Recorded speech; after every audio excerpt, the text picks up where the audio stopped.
ഞങ്ങൾ ഇന്നുള്ളത് ഫോർട്ട് കൊച്ചിയിലാണ്.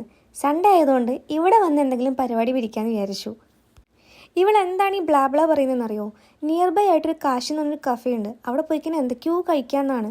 ഞങ്ങളുടെ ലക്ഷ്യം അങ്ങോട്ട് തന്നെയാണ്. ഈ ബർഗർ സ്ട്രീറ്റിലാണ്. ഇത് പോയി കഴിഞ്ഞാൽ ഫസ്റ്റ് കാണുന്ന ബിൽഡിങ്ങിൽ. ഞങ്ങളിവിടെ കയറിയതും ഇറങ്ങിയതൊക്കെ 1 മിനിറ്റ് കൊണ്ടായിരുന്നു.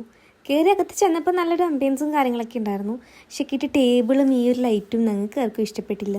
അപ്പോൾ തന്നെ തിരിച്ചിറങ്ങി. പിന്നെ ഒരു കട്ടൻ ചായ എവിടെന്നെങ്കിലും കുടിക്കണമെന്നേ ഉണ്ടായിരുന്നുള്ളൂ. അതിലൂടെ പാസ് ചെയ്ത് പോകുമ്പോൾ ഈ മനുഷ്യനെ കാണാൻ പറ്റി.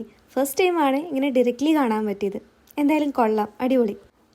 ചായ കുടിക്കാൻ കട കിട്ടി. ടീ, സ്നാക്സ്, മോമോസും ഉണ്ട്. മെനു കണ്ടപ്പോഴത്തേക്ക് നമ്മൾ ഡിസപ്പോയിൻറ്റഡ് ആയി. മര്യാദയ്ക്ക് അപ്പുറത്തുനിന്ന് എവിടെന്നെങ്കിലും പോയി എന്തെങ്കിലും കഴിച്ചാൽ മതിയായിരുന്നു. പിന്നെ ഒരു കാര്യം എന്ന് വെച്ചാൽ വരാനുള്ളത് വഴി തങ്ങില്ലല്ലോ. സത്യം പറയാലോ, ചായയും മോമോസും ഷോക്കായിരുന്നു. ഞാൻ ഇതുവരെ കഴിച്ചതിൽ വേസ്റ്റ് മോമോസും. എന്ത് ചെയ്യാൻ പറ്റും? അവിടുത്തെ അംഗം കഴിഞ്ഞ് പുറത്തോട്ട് ഇറങ്ങിയപ്പോഴേക്കും എൻ്റെ ഫേവറേറ്റ് കോൺ. ഇതുണ്ടെങ്കിൽ പിന്നെ വേറെ ഒന്നിൻ്റെ ആവശ്യമില്ലായിരുന്നു. ഇത് ഞാൻ ആദ്യം കണ്ടതുമില്ല. അതിൻ്റെ അടുത്തായിട്ട് തന്നെ കുഞ്ഞു കുട്ടികളെ ഡാൻസ് റീൽ ഷൂട്ട് ചെയ്യുന്നുണ്ടായിരുന്നു. അതിൽ ഇൻസ്പയർഡ് ആയിട്ട് ഡാൻസ് കളിക്കാൻ നിൽക്കുകയാണ് ഗോപിക. 70 റുപ്പീസിന് കോൺ റെഡി.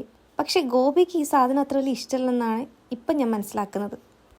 നന്നായി, കഴിക്കണ്ട കേട്ടാ. ഞാൻ ഒറ്റയ്ക്ക് തന്നെ കഴിച്ചോളാം. ഇനി ഇത് എവിടെയെങ്കിലും പോയി സമാധാനത്തിൽ പോയിരുന്ന് ഫുൾ ഒറ്റയ്ക്ക് കഴിക്കണം. പിന്നെ ഇവളുടെ ഒരു സമാധാനത്തിന് നൈസായിട്ടൊരു ഐസ്ക്രീം വാങ്ങിച്ചു കൊടുത്ത് അങ്ങ് സൈഡാക്കി. അത്യാവശ്യത്തിന് എനർജിയൊക്കെ ബൂസ്റ്റായിട്ടുണ്ട്. ഇനിയിപ്പോൾ വീട്ടിൽ പോകണ നേരമായി. ഈ സാധനത്തിനെ വീട്ടിലൊക്കെ കൊണ്ടുപോയിട്ട് അന്നത്തെ ഡേ അങ്ങനെ കംപ്ലീറ്റ്ലി ഓഫായി. Okay, by.